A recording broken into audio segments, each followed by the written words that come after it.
Buenas noches, estudiantes.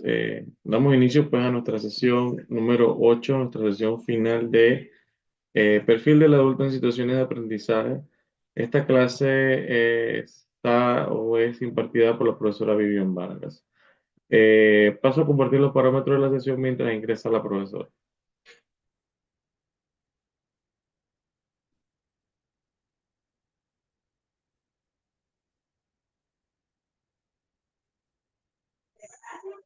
Estudiantes, estos son los parámetros de las sesiones por videoconferencia. Las sesiones se graban. Podemos tener acceso a ellas nuevamente desde nuestra plataforma virtual.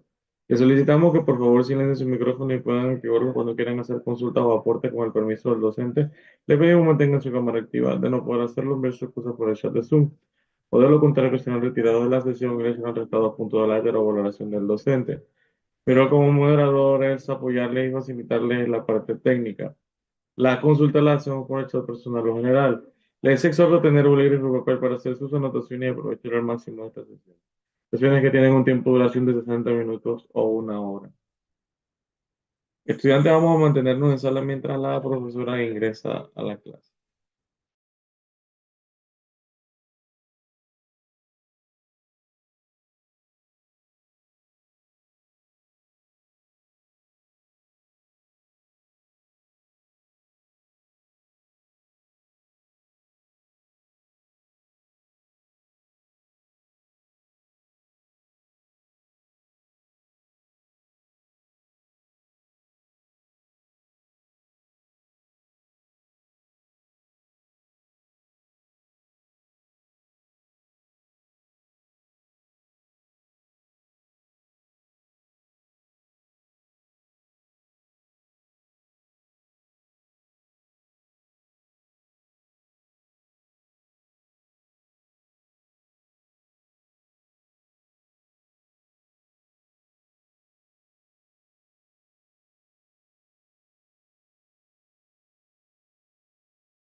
Buenas noches, profesora.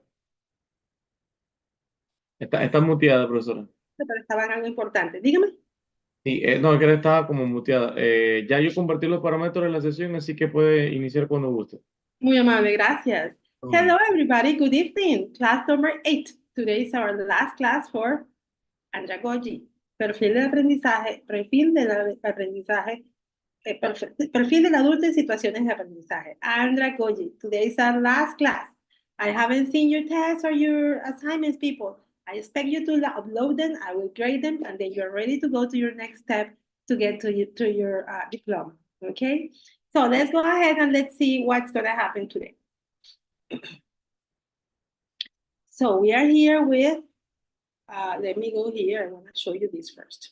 So the module number 1, we have class number 1, and we have module number 2, classes 3 and 4, no, 2 and 3, sorry. Then for module number 3, we have class number 4.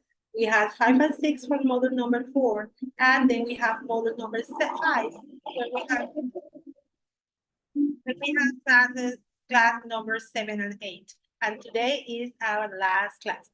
One more time, I'm waiting for you to upload, to have your assignments, and to have your exercises, and to ask me any questions, so you can go ahead and pass to your next class, to your next course, okay? Good. Now, let's open here, module number 5, and then let's take a look at what we are expecting to have today. Good. Let's go. It says here. It's uploading. Okay. So the title or the topic for this module in general is tips for teaching English adult learners. Now, what happens? After the instructions that we will check there, we will have certain things. Then we have two objectives. The first one is to examine some guidelines for teaching adults English. And the second, that's the one that we did last class. And the second one is the one that we are having this class that says recognize and apply tell, show, do, and review method. So you were expected to check this video at home. If you have been here, you were expected to check the video home and come ready to explain it to me. Since that's not the situation, then we are going to have a small change, and then we're going to check it here, and I'm going to share it with you in case you may have any doubt. So we have video number 1, tell, show, and do, and then we have video number 2, evidence-based teaching principle. Now, what about the activities? Let's review just before going into the PowerPoint. We have activity number 1, we have a PowerPoint. You need to create a PowerPoint presentation about the importance of being authentic when dealing with adult learners. That's the activity that you need to work on. Then you have a next activity where you have to record a video, okay? And then you have to watch the video. First, you watch the video, and then you have to prepare this chart, naming 3 advantages and 3 disadvantages of giving a handout to the students with all the information instead of allowing them to take notes, okay? So you are going to watch the video, and you will be ready to do this. And then finally, last but not least, you have the test.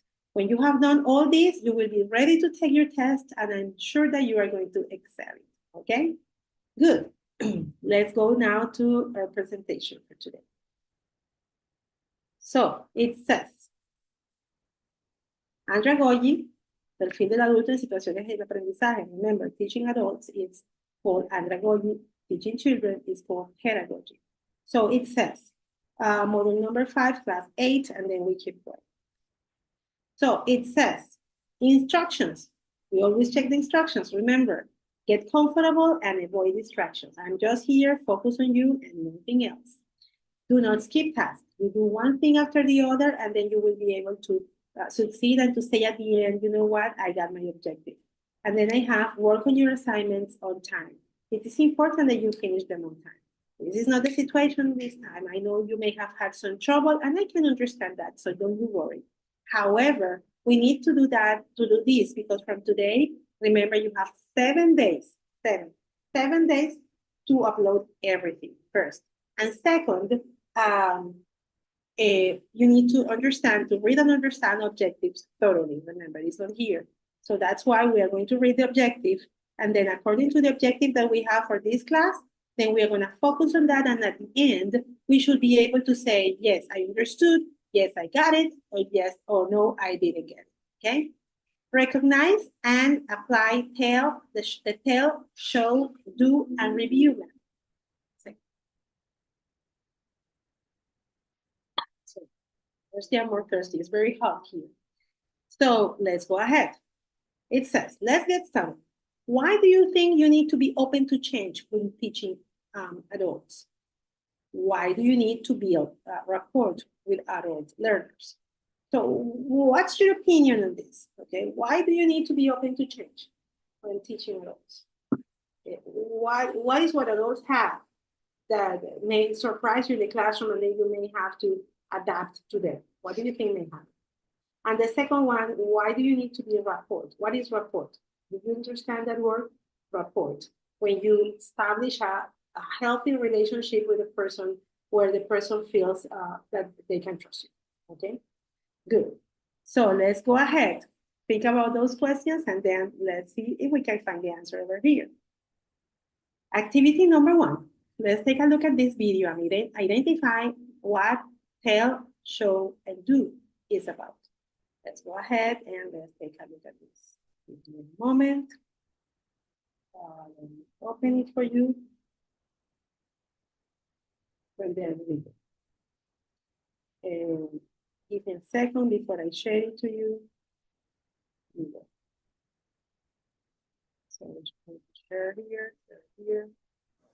And then my name is Lindsay Kuiper, and today I'm going to talk about the tell, show, do technique for training. This is a simple and effective training technique that can be applied to the training of any task. So let's get started. You'll want to start by telling the learner what they need to know about the task you are going to train them on. You need to focus on the whys. This will help the learner understand how it fits into the bigger picture. It could be considered more of a one-sided conversation, as this is your opportunity to explain to the learner how to complete the task. Okay, so the tell. You need to explain the student, the learner, adulto, what they're going to learn, what's the objective of what they're going to learn, and why. Okay, why in the sense of why they're going to learn it, because this is going to fit in their works, in their families, in their daily lives. Okay, so that's the first one. Tell. You tell them what they are expected to learn and to do here, and why. Let's continue. Things to consider in the tell phase of the training would include trying not to use abbreviations or slang words, as this can be confusing to the learner and they might not know what you're talking about. Furthermore, they might not feel comfortable asking for clarification. You also want to be careful with getting off topic. As the trainer, you need to stick to the point and don't add any more information than the learner needs to know. Now that you have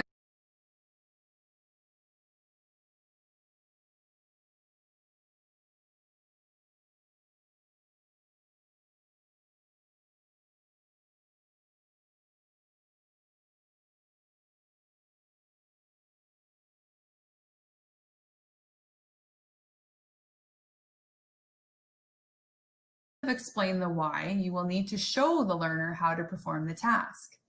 This is when you will demonstrate to the learner the proper sequence of events on how to complete the task. During this time, it will allow you to answer any questions and fill in any gaps that the learner might have. Some things to consider in the show phase of the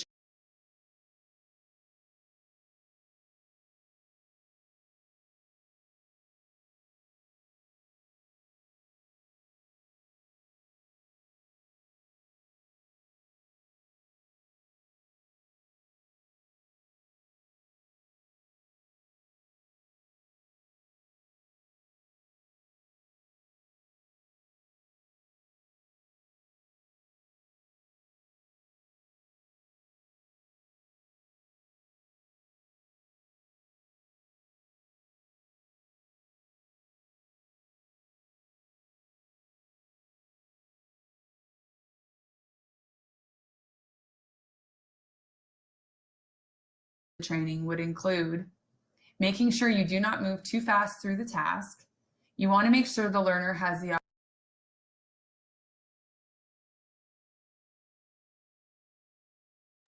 opportunity to fully understand what you're doing. Oh, I'm sorry, I'm gonna go back. Perdona, me he estado aquí hablando, voy a ir un poquito más hacia atrás. Y voy a explicar porque no me he dado cuenta. Okay, let's go here, people. Now, we're talking about the show. She's talking about the show. And then she says in the show that now you have to show them how they are going to do what they are going to do, okay? To give them some examples. For example, my students, that are teenagers, they are going to prepare a timeline. They have to do a timeline of a certain reading they're having of a novel. So I prepare a document for them where they have to prepare where they have all the information, they have the rubric, and then below they have 3 different examples of how they can prepare a timeline. So in that case, they when they're going to do it, they know they can focus on that. What I do in my case is that I have them do it not digitally, because digitally they go to ChatGPT, they write the thing, and in 5 minutes they have it done, and then they give it to you. There's nothing else to do in class. I finished. The thing is almost perfect because ChatGPT did it, and that's it. And they didn't learn a thing because something else did it for them. And that's not the idea. The idea is that they take the time to think, to their ease, and okay, now. On how to complete the task. During this time, it will allow you to answer any questions and fill in any gaps that the learner might have. Some things to consider in the show phase of the training would include making sure you do not move too fast through the task. You want to make sure the learner has the opportunity to fully understand what you're doing. And if necessary, take pauses to allow the learner to take notes. Try not to focus on the negative. Sometimes the trainer will demonstrate what not to do, and that is what the learner ends up retaining. Finally, you see, important, like not only, it's good that you sometimes you show them how not to do things. A student of mine was asking me today, for example, what if I do it like the one that we did for another story that was a plot? And I was like, no, that was a plot. That was a different thing than what we are going to be doing. Finally, let's see finally what they say. Finally, it's now time to let the learner do the task. The goal is to get the learner to practice in order to be able to apply this task in a real-world setting. As the trainer, you must be there to answer questions, but you need to step back and let the learner take the lead. Things to consider in the do phase of the training would include being patient and allowing the learner to stumble and make mistakes, as this is how they will learn. Provide timely feedback as needed. Okay, so it comes the do time. So in the do time, then you have to go back a little bit. Now you gave them the why, so they know why they have to do that and how that's going to help. Then you gave them the show. You show them everything that they needed to know. You know what to do and what not to do. And now you let them do it. They have to do it.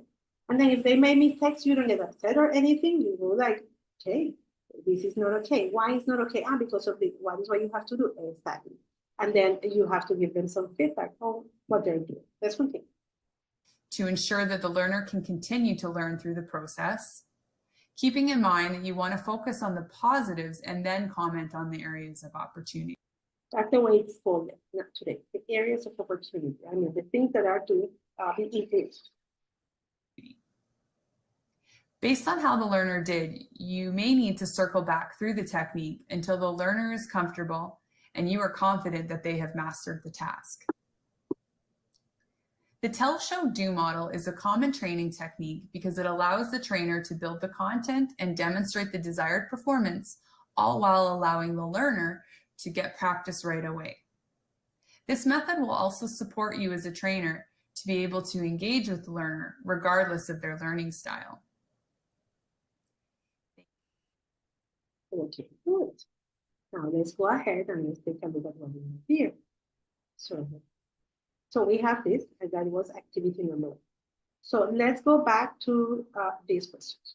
Why do you think you need to be open to change when teaching adults? And why do you need to build rapport with your learners? Okay, let's go ahead and then let's continue and let's see if we can find the answer to that question already. Let's go. It says, using the following link, make a chart explaining how evidence-based teaching principle works. There is a principle that is called evidence-based teaching, okay? So let's see how this works. Now, you had to read here, and then it says you have 20 minutes to work on your presentation and show it to the class. It can be PPT, Canva, Genially, or any other you find useful and easy to use. On a piece of paper, take a picture of it and then share it. So either of them could be done. The idea is that you guys could read it on your own, participate, and then making the class on you. That is supposed. So let's go ahead and let's take a look at this. Don't know if you can see it like this. And then let's take a look at this. In a second, it says here. So you can see that. Evidence-based teaching.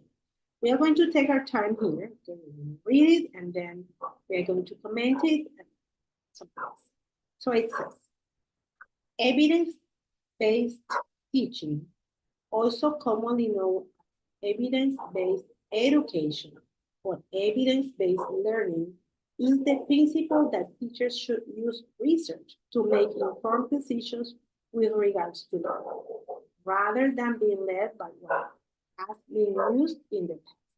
So they are inviting you not to use what they had in the past anymore. They are inviting you to forget about that. Personal judgment and other influences. This type of instructional practice differentiates successful teaching and includes the beliefs that all students can succeed. Benefits. There are many benefits to this type of instruction. A priority is to set goals and challenge students individually or in small groups. Teachers invest time in each of their students, and this allows for maximum growth and progress to take place. So they say that the benefit of this evidence-based teaching, or evidence-based education, or evidence-based learning, they call it different names. It has, because it says there is a set of goals, okay? And then those are given to the individuals that can work it together or alone. And then the teachers have the opportunity to be with the students and dedicate time to them because they are working with them. How to use it. Employing questioning techniques as prelude to discussion and instruction. So before having the discussion or before explaining something, then you have first a discussion about the topic. Applying retrieval strategies using viral knowledge and activating practice learning. Like you are going to talk about a topic and then you ask questions to explore what previous knowledge they have about the topic that you are going to be exploring. Quizzing and including pre-tests develops student learning and increases the time spent teaching and planning. Okay, so they have the opportunity, if you have pre-tests, a test about the topic before, then you have the opportunity to know where they are. So if they are here, you have to start from here. But if you see that they are like here, then there is no time to spend on all this. Okay, so it says, integrating, closing, and review with questions such as, what do you think was the important thing we learned about today? Asking the students if they have any questions is not an appropriate way to encourage discussion. These techniques involve probing questions, and this is an efficient way to check for understanding. So it's not like, okay, do you have any question at the end? Do you have any question? Was anything not clear? Nobody talking. No, that's not the idea. The idea is that you ask questions like, for example, they were reading something in grammar. Okay, so in drama, we are checking drama right now in class. Okay, so tell me one element of drama. Another element of drama. Okay, so that's what we learned today. Those are the elements of drama. Good, because it doesn't matter if we are reading drama. The thing is that after reading that, they identify the drama element. So it says, making connections and establish meaningful relationships with what they are learning using graphic organizers. Graphic organizers at the board, on the board, you use them and then you organize and then you show them and then they can see them. It helps them, okay? It says, providing relevant examples and connecting examples to content are important in this type of strategy. An example would be ask students to tie what they're learning to real life or to other content areas. Scaffolding is a process building on skills and information from previous lessons. Okay, it's like you use what you have seen in other classes, and then you integrate into this so they can make connections and keep them. Okay. And the other one says, use improving topics in discussion. A good idea for this type of approach is to open a discussion about a controversial topic. Okay, so you use when you use a controversial topic, you need to be careful because you don't know how the adults may feel about something, but if everybody agrees, and then they can have that, and then you can have them speak, and then you have the opportunity to see how they're doing, for example, in the fluency, if this is what you want to try, and vocabulary knowledge, if this is what you want to try. So we finish with this part. But no worries, we are not going anywhere yet. Okay, so this is what we have here, but we are not going there yet. Give me a moment. What we are going to do now is that we are going to review a little bit what we have been doing in all these wasn't it? Classes, okay, for the model. Now let's go ahead and take a look at this. Let me go back. So it says, activity number 1, first of all, tell, show, and do. Okay, what is it about? It's a type of training technique. Okay, they use it there, and you can use it for adults as well. And it's a type of training technique where you have tell is when you tell the students why. Okay, what they're going to do and why they're going to do it. When students understand that, then they can go ahead and they can do better with this. The second one is show. And you show them examples of what they should do and what they should not do. And that's going to help them. And then do. And then at this moment, after you have provided all this, then you have to let them be. You have to let them do what they have to do. And then in that case, they have the opportunity to make mistakes and to correct them and to keep going. Okay, good. Now, let's go to this one. We are talking about evidence-based teaching, evidence-based learning, or evidence-based education. And then they say that the teacher has to forget about all established ideas in their minds and influences and things, and then they have to research in order to be able to have successful teaching. Okay, that is what they say. Now let's go here to the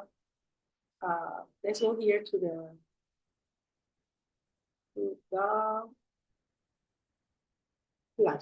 Okay, and in the platform, let's take a look at this over here, and let's talk about this. Okay, so this class, people, is based.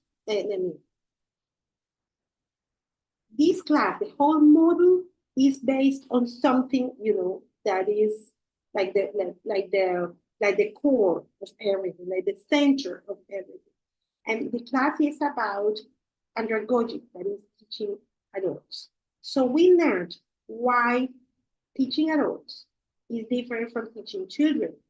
And then we saw that there was a man named Michael Knowles. Now, this is what happened. Michael Knowles established certain principles, and then you need to remember the principles. Let's see if we can see them here again. We were talking in we talk about the need to know. We talk about the orientation to learn, the readiness to learn, the motivation, the experience, and I always forget one. So let's go ahead and let's take a look at this a little bit over here to remember this one.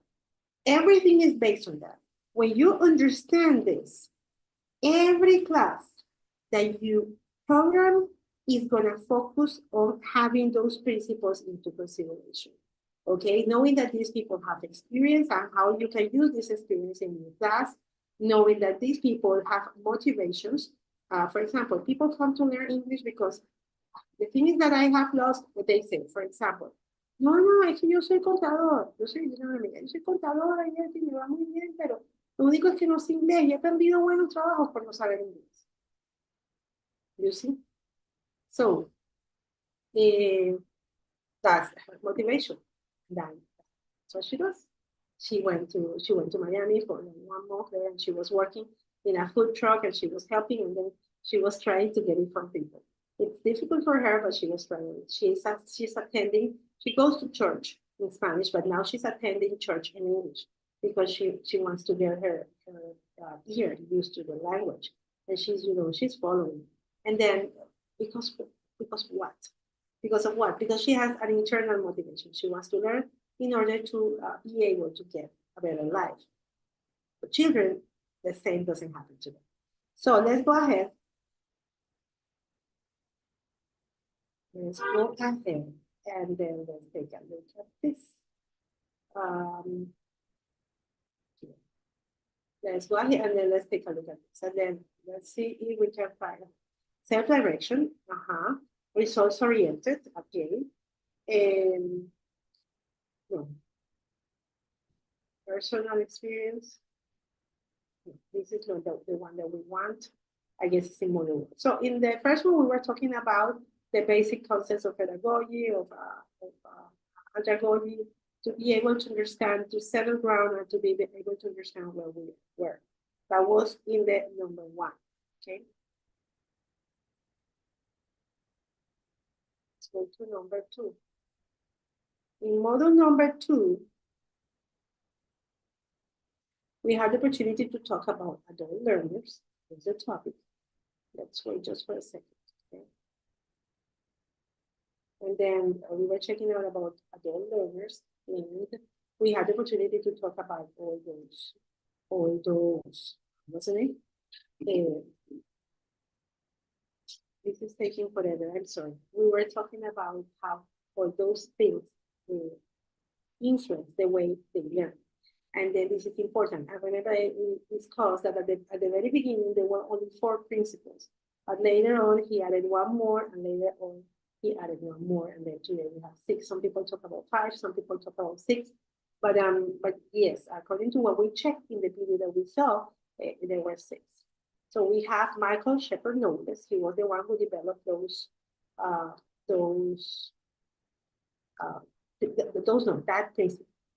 that principle, or those principles, sorry, my mistake. So we have here, he had the opportunity to be with Edward C. Linderman.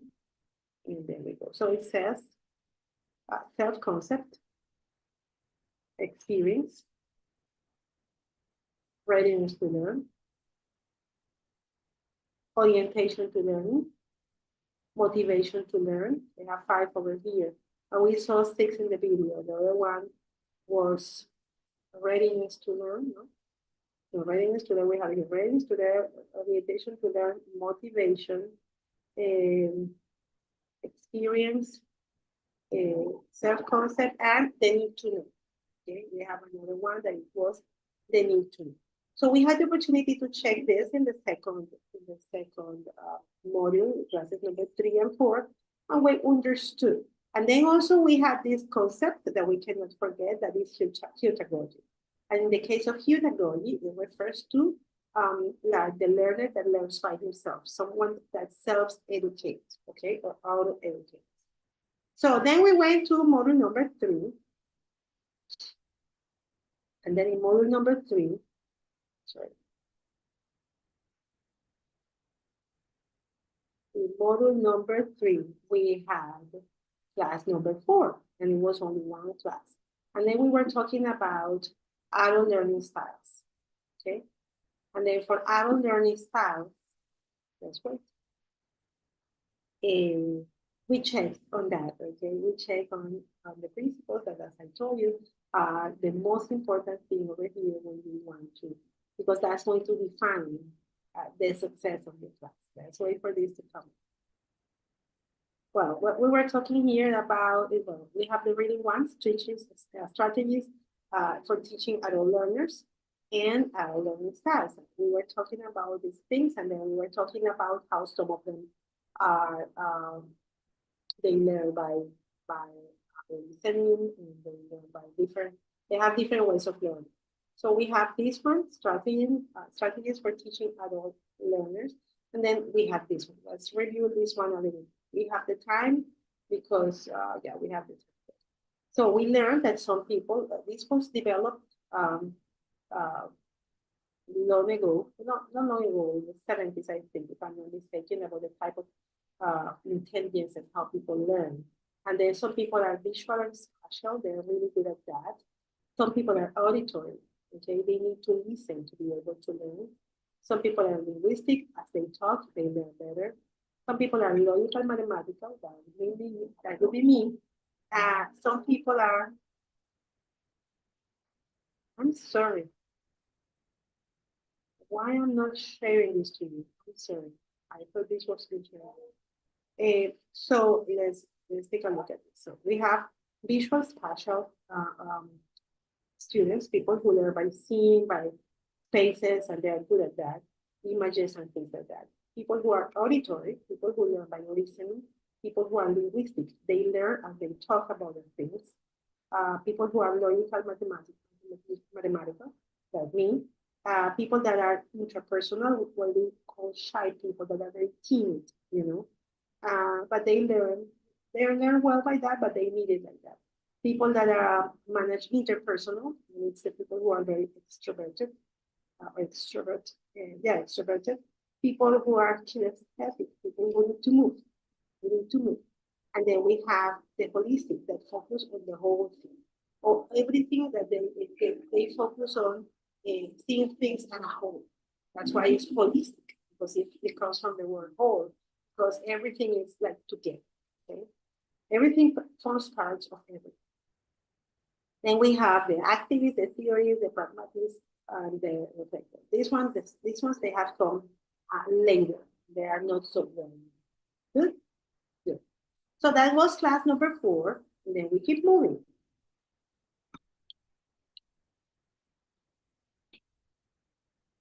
We keep moving, we go here.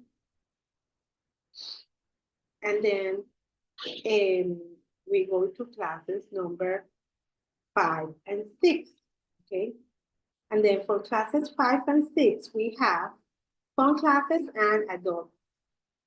Then for fun classes, we had some ideas of certain things that we could do in order to make classes funnier, okay? So students enjoy them more. And then they gave us some examples about some games and things like that. Games that are for them to learn, but they're games because they learn, Some people gave it very easily like that. Some people enjoy it, but they don't really learn. Okay. So let's go. And then we had number 2 that was ESL tips, adult assessment, sorry. And then in the adult assessment, we were talking about, what were we talking about in the adult assessment? About formative assessment and summative assessment. And then we were talking about formative, gives you the opportunity to give feedback, to help them to keep going. And then summative is just to see the whole lesson, if the whole lesson was understood, okay? Good. Then we finished there, and then finally we arrived to movie number 5, last class and this class, last week and this week. And then over here, we had the opportunity to talk about tips. It says tips for teaching adult learners, and then there we have some tips and then something that we could do. Take a look at them very briefly. Let's see if I can open it. So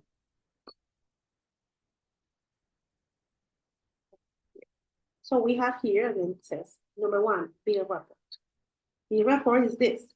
Rapport is a close and harmonious relationship in which the people or groups concerned are in sync with each other, understand each other's feelings and ideas, and communicate smoothly. This is what a peer rapport is. And then they give you some things how to switch it up, like change things a little bit, be authentic if you make a mistake, show them that you make mistakes and there is no problem with that. Use humor, laugh about yourself, laugh about situations, just, you don't have to have all the answers. You know what, I'm going to look for them. I'm not very secure about that, but I'm going to look for that information. And bring your lessons into the 21st century. People today use, all type of things, even social networks, in order to learn. When I had students 2 years ago, what I did is that the last test for a thing that they had to do, they did it they made a Minecraft. They had to give me a Minecraft video, and the Minecraft video had to have all the elements, had to perform, had to show everything that was performed. Okay, good. So that would be it. Those are the classes that you have seen so far. I do hope you have gotten the objectives, and I do hope you can come in front, and then you can hand in all your things so you can go one step closer to what you want, to your dreams. So remember, you have the PowerPoint that you need to work on. You have the video that you have to watch to fill in the chart. It's not a video, you have to fill in the chart, and then you have the rest. Those are the things that you need to work on. Remember to visit our virtual library for anything that it has lots of information for you to check. And thank you so much. for watching the video, for handling your classes, for trusting service. Okay, thank you. I will see you around and I wish you the best. Bye bye. Rafa, terminamos. Listo, profesora. Paso por acá también para reiterar el tema del autollenado de la autovaloración. La misma tiene una ponderación del 5% de la nota final y va a estar habilitada, me imagino que a partir del lunes durante 7 días hábiles. Profesora, si no tenemos más consultas o aportes, podemos dar como finalizada la sesión de esta noche. Tengan todos una excelente noche y un excelente fin de semana. Gracias, profesora. Gracias a ti, que estés muy bien. Bye bye.